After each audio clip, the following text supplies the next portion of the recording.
a brilliant and stupendous effort. Now, coming to my question, I have a lot of interaction with Muslims because my early childhood and youth was spent among them.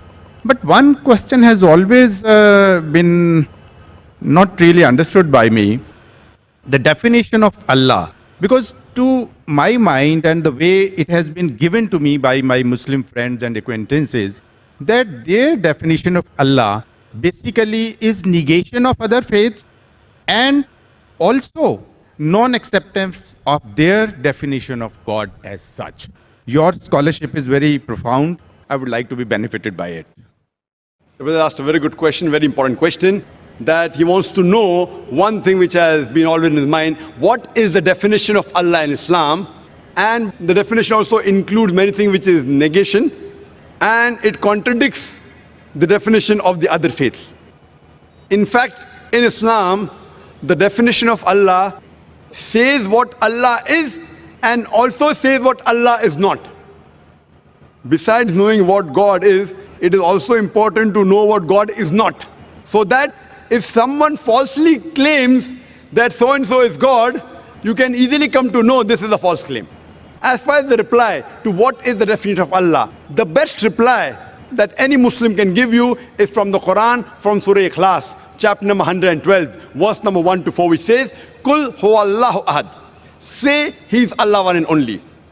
Allahu samad. Allah, the absolute and eternal. Lam yalid walam yulad. He begets not, nor is he begotten. Walam yakul lahu kufuwan ahad. There is nothing like him. This is a four-line definition of Allah subhanahu wa ta'ala, of Almighty God, given in the glorious Quran. This is the touchstone of theology.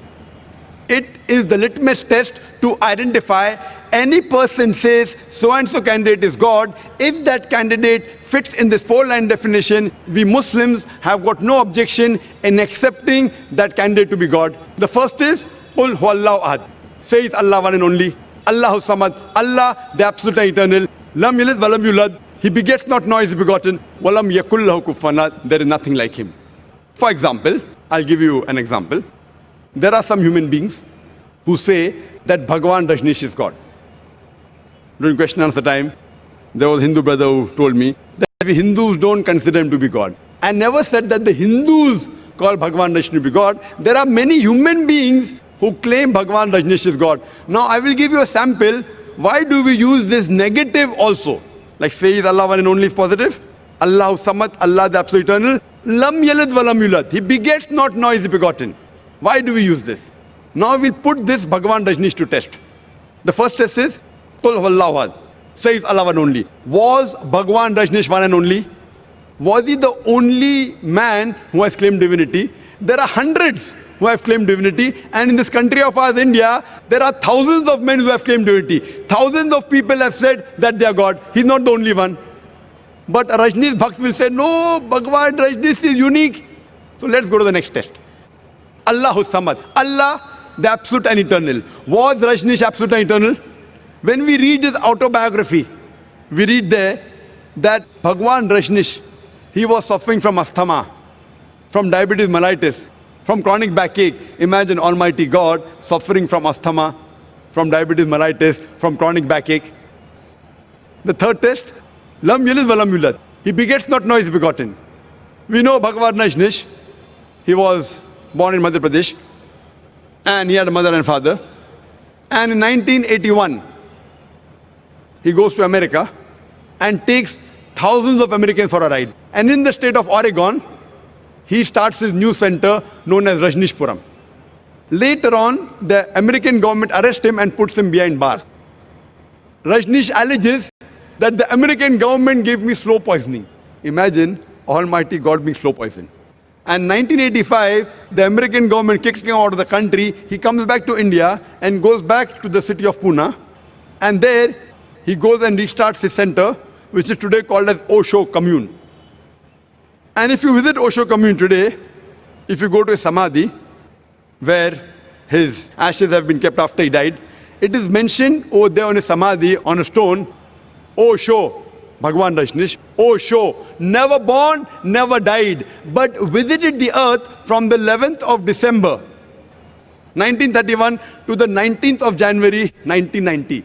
Never born, never died, but visited the earth from the 11th of December 1931 to the 19th of January 1990. They forgot to mention on his samadhi that he was not given visas to 21 different countries of the world. Imagine Almighty God coming on this earth to visit different countries and requires visas. And the last test, Walam Yakullahu Kufuwan Ahad, is so stringent that the moment you can compare God to anything in this world, he is not God. Walam Yakullahu Kufuwan Ahad. We know Bhagavan Rajneesh. He had a white beard. Like the human being, he had 2 eyes, 1 nose, 1 mouth, 2 hands. The moment you can compare God to anything in this world, he is not God. Walam Yakullahu Kufuwan Ahad. For example, someone says that Almighty God is 1,000 times stronger than Arnold Schwarzenegger. You may have heard the name of Arnold Schwarzenegger, the person who got the title Mr. World, strongest man in the world, Mr. Universe, the strongest man in the universe. The moment you can compare God to anything in this world, whether it be Arnold Schwarzenegger, Dara Singh or King Kong, whether it be 1,000 times or 1,000,000 times, the moment you can compare God to anything in this world, he is not God. Walam Yakullahu Kufuwan Ahad. So this, brother, is, in short, the concept of Almighty God. As far as the second part of the question is concerned, that why does it contradict with the concept of God in other religions? In fact, it's a misconception that the concept of Allah subhanahu wa ta'ala in the Quran, it contradicts with the other religions. It contradicts against the practices of the other religion, I agree with you, but does not contradict against the other religious scriptures. Because unfortunately, the followers of most of the religions, whether it be Christianity, Hinduism, etc., they do not read their own scriptures. So if we analyze the practices of the non-Muslims, it does contradict. But if you go back to the scripture, if you have to understand the concept of God in any religion, the best is to try and find out what that scripture of that religion has to speak about God. Don't try and find out the concept of God by observing what the followers of the religions do. For example, if you want to know the concept of God in Sikhism, the best place you can go is Guru Granth Sahib, Adi Granth. If you read the first volume, first chapter, first verse of Guru Granth Sahib, it is known as Japuji. What does it say? Correct? Known as Japuji. It says that God is one. He is called the true. He is called as eternal. He is existent. He is compassionate. He is free from fear and want. And if you know, in Sikhism, Sikhism believes in one God. It does not believe in idol worship. It does not believe in Avatarvada. And in the manifest form, he is called as Ekomkara. And unmanifest form, he is called as Omkara. And if you read the scriptures of Sikhism, there are various attributes given to Almighty God. If you read the 6 scriptures, Almighty God, he is called as Satanama. He is called as holy name. He is called as Kartar, the creator. He is called as Rahim, merciful. He is called as Kareem, beneficent. He is also called as Vahe Guru, the one true God. So if you go back to the scripture, the concept of God in Sikhism and Islam is the same.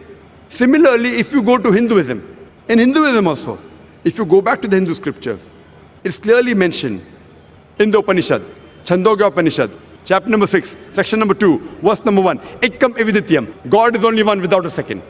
It's mentioned in the Svetasithar Upanishad, chapter number 6, verse number 9, Nachasya Kasij, Janitana Chadipa.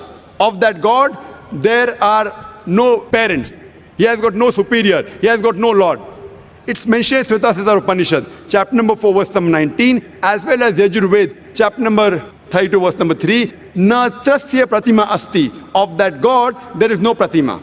Pratima in Sanskrit means, it means an image, a photograph, a painting, a picture, a portrait, an idol, a statue, a sculpture. So it says, Na tasya pratima asti. Of that God, there is no image, there is no painting, there is no portrait, there is no photograph, no sculpture, no idol, no statue. But unfortunately, yet you find that Hindus are doing idol worship. Who's to blame? I'm quoting the Vedas. Vedas is the highest authority amongst all the Hindu scriptures. But yet you find that Hindus do idol worship. Why? Because the scholars of Hinduism, they tell that, see, Brother Zakir, you know, at the lower level, people don't understand, so for concentration we require the idol. When we reach a higher level of consciousness, then idol is not required. So I tell this Hindu Pandit, we Muslims have already reached the higher level of consciousness. It is the basis of Hinduism, basis of Vedas. But there are some sects in Hinduism, like Arya Samaj, which completely denounce idol worship. So similarly, if you go to Christianity, if you read the Christian scriptures again idol worship. Yet you find that the Catholics, they make an image of God and they say Jesus Christ, peace be upon Almighty God. So what we realize that if you go to the Christian scriptures, the Christianity and Islam, the teachings of Jesus Christ, peace be upon him, it is similar. But most of the Christians, what they claim that Jesus Christ, peace be upon him, he claimed divinity. In fact, if you read the Bible, there is not a single unequivocal statement in the complete Bible where Jesus Christ, peace be upon him, himself says that I am God, or where he says worship me. If any Christian can point out any unequivocal, any unambiguous statement in the Bible where Jesus Christ, peace be upon him, himself says that I am God, or where he says worship me, I am ready to accept Christianity today. In fact, if you read the Bible, it's clearly mentioned. It's mentioned in Gospel of John, chapter number 14, verse number 28. Jesus Christ, peace be upon him, said, my Father is greater than I. Gospel of John, chapter number 10, verse number 29.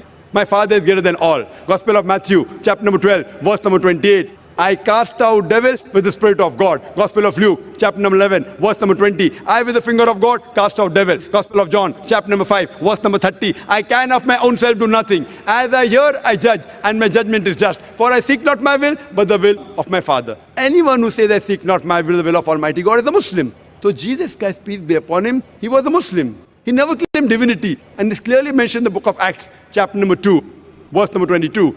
Ye men of Israel, listen to this. Jesus of Nazareth, a man approved of God amongst you by wonders and miracles and signs which God did by him, and you were witness to it.